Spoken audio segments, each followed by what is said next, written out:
Hey Monster Hunters, happy Halloween and have a blessed Samhain. This is a special Halloween special and I hope you guys enjoy it, so let's jump right into it. Hey Monster Hunters, it's Malix. I'm coming to you with a video that's a little bit different than what we usually do. Today we're going to do a little bit of a monster comparison.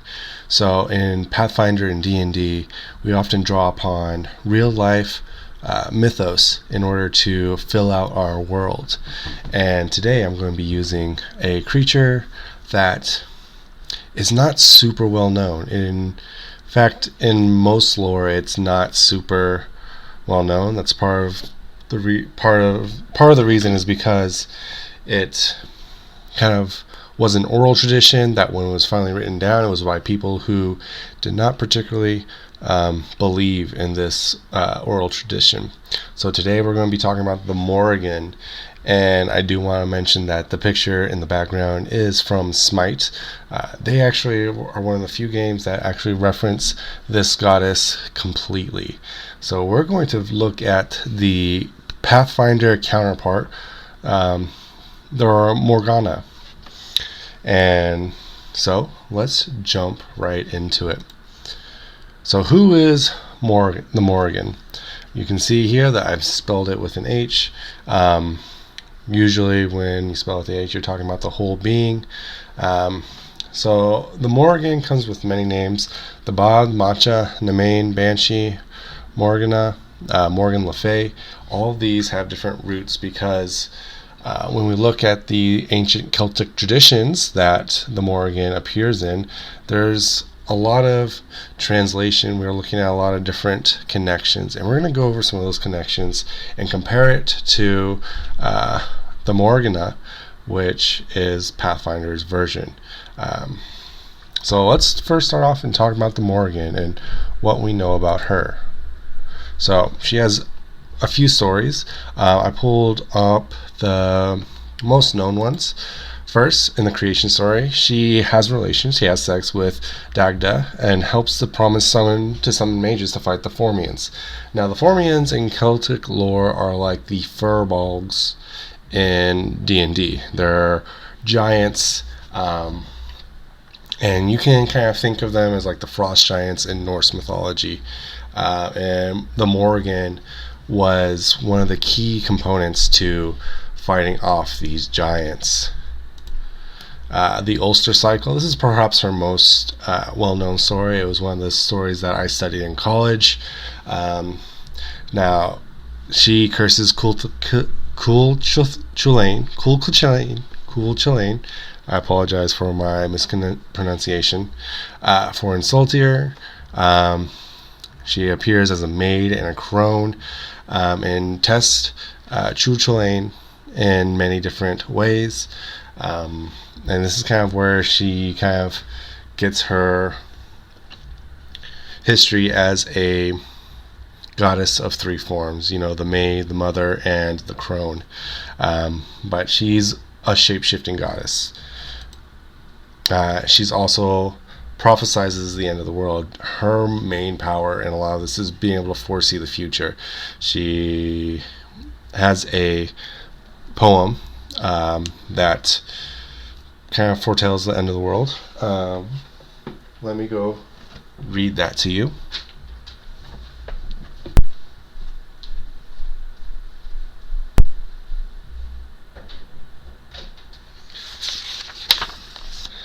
So her poem is read as: I shall not see a world which will be dear to me. Summers without blossoms, cattle will be without milk, women without modesty, men without valor, conquest without a king, woods without mass, sea without produce, false judgment of old men, false precedent of lawyers, every man a betrayer, every son a reaver. The son will go to the bed of his father, the father will go to the bed of his son, each brother his brother-in-law. He will not seek any woman outside his house. An evil time, son will deceive his father, daughter will deceive. And that is from the Cathmage Turid, translated by Elizabeth A. Gray, stanzas 166 to 167. Now, we're not going to go into what that prophecy means, but it was one of the things that Morrigan prophesies for the end of times. And lastly, which probably should have came before her prophesying the end of the world, is she took Uldris, which was a character in one of the stories, to the other world. So we already can see that the Morrigan has a very omnipotent knowledge. She has the ability to transverse between the living and the other world, which is why holiday is Samhain, the All Hallows Eve, which the Christians renamed it, and the time when the veil between the living world and the undead world is the thinnest. So, what do we know about her powers? What do we know? So, much of the information is lost because the Christians who wrote the stories made it difficult to know who in Celtic stories were the gods. This is because they were pushing their own belief systems.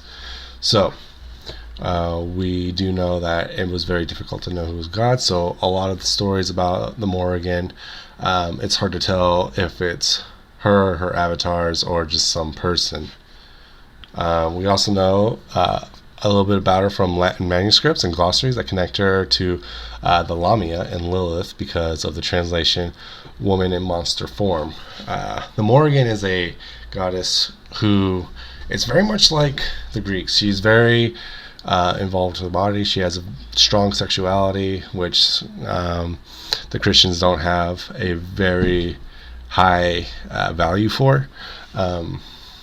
And she's compared to Lilith, which is a Babylonian goddess or demon, depending on who you ask, and the Lamia, which means monster woman, because the Morrigan is a war goddess above all else. She is something that can be seen as monstrous, violent, and very involved with the body. She takes the form of avatars to do her work. The most common one is the Babkath, which means battle crow. So crows are one of her strongest avatars. And she's a washer at the ford. So the washers at the ford are a type of psychopomp, which is basically escorting lost souls to the other world. And we can see that in the story that we just talked about. Now let's talk about her powers. Now she doesn't have a wide variety of powers, but they're kind of focused. So first of all is shape-shifting. So shape-shifting, she can take many forms. Again, I mentioned she has the maid, the mother, and, well, the queen. The maid, the queen, and the crone. Maid as in maiden, the queen as her most common form. She is the Phantom Queen. She holds herself in high respect. Culain got in trouble because he didn't recognize her as the queen.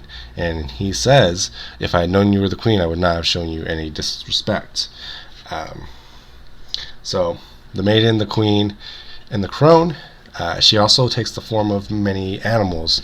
A heifer, the female cow, crow, I mentioned before, that's the most common one. Wolf, an eel. Eels are more common. So the eel would often be seen as like the snake in Christian mythos.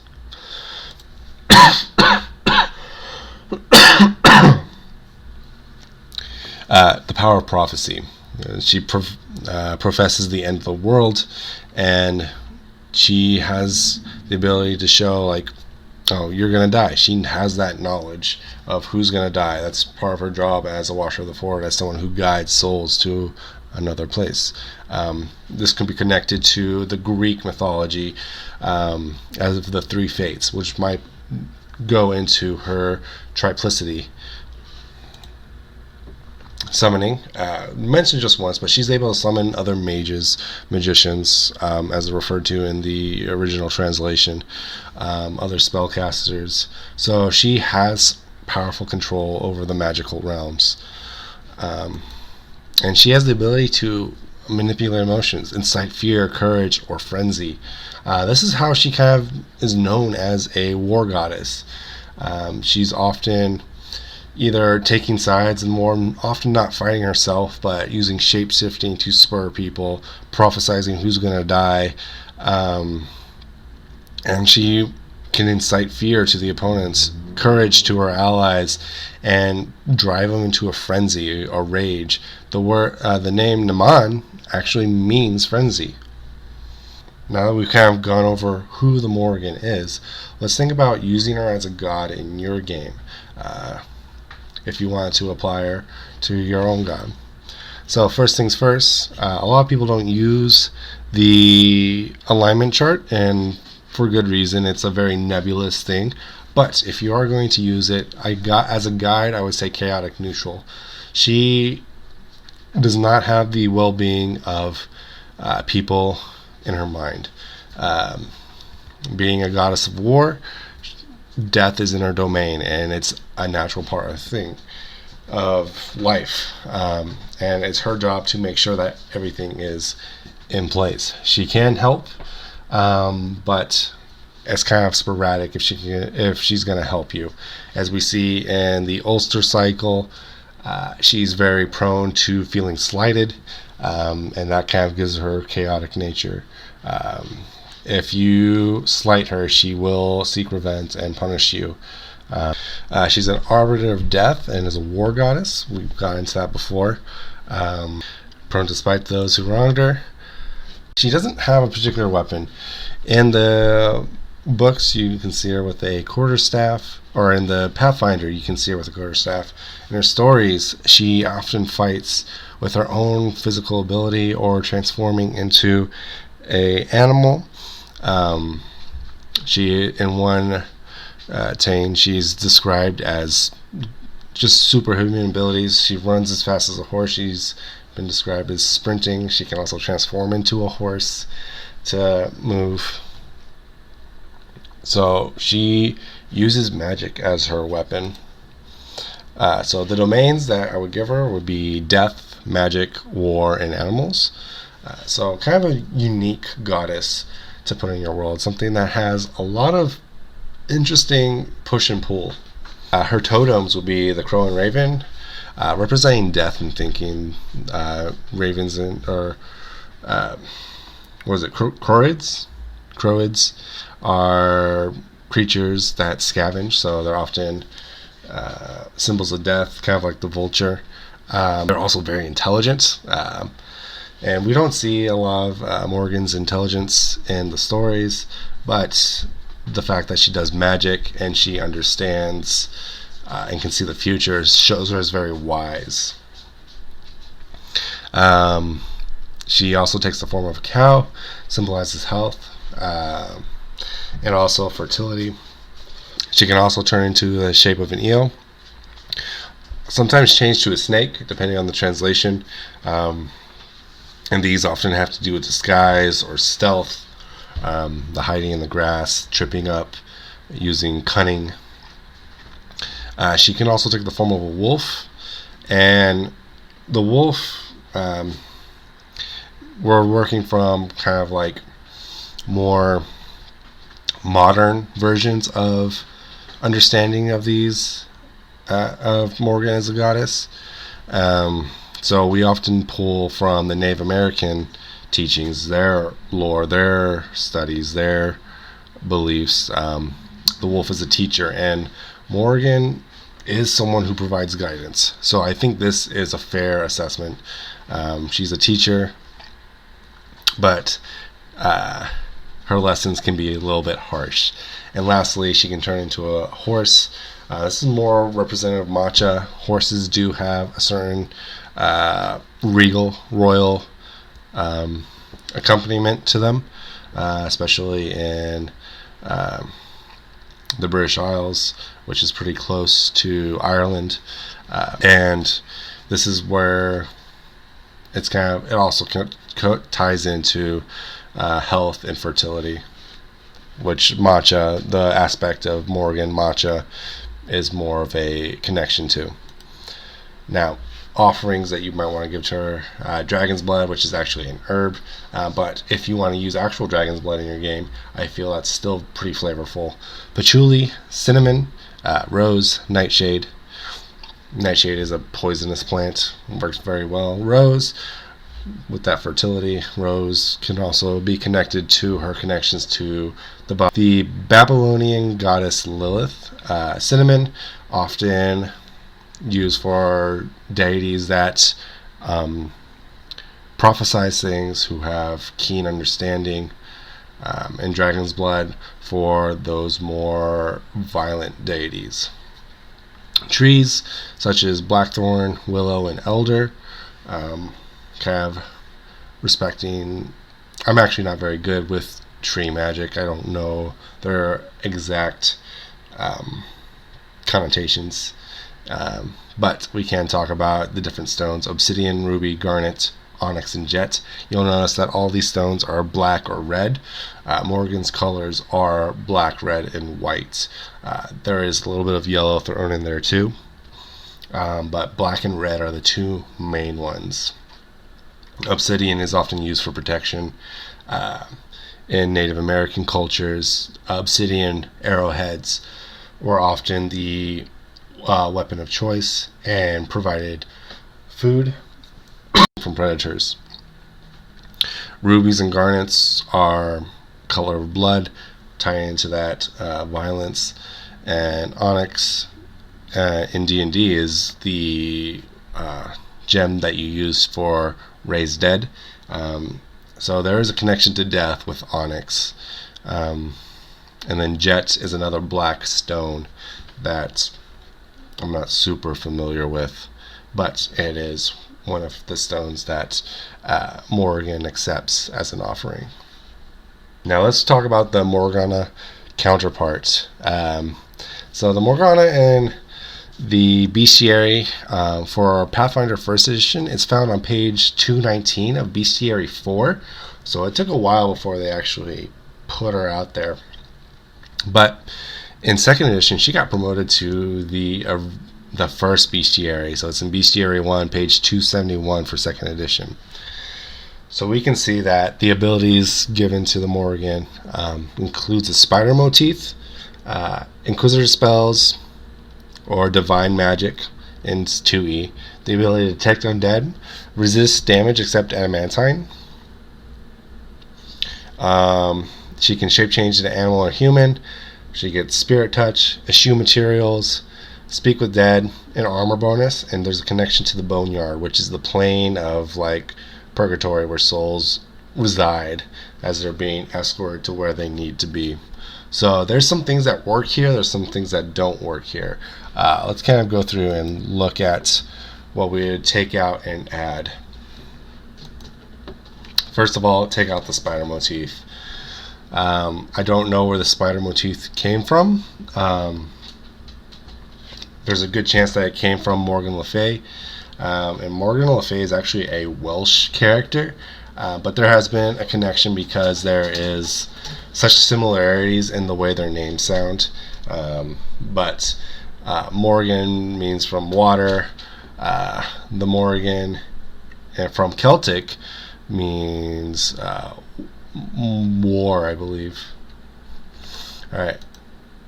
And then we're going to take out the Inquisitor spells and the Divine spells. Yes, those are for like investigation, but she's not. This is where 1st and 2nd edition Pathfinder are going to kind of collide.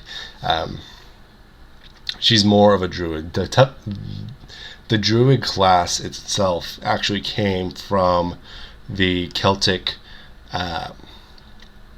religious teachings. So it would be dishonest not to give the Morrigan the druid spells.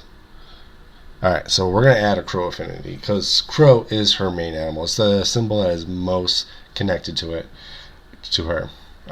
She shares this with Hera from Greek mythology. She shares it with Odin from I'm blanking, from Norse mythology, but she is got the spitefulness of Hera, and she has the warring ability of Odin.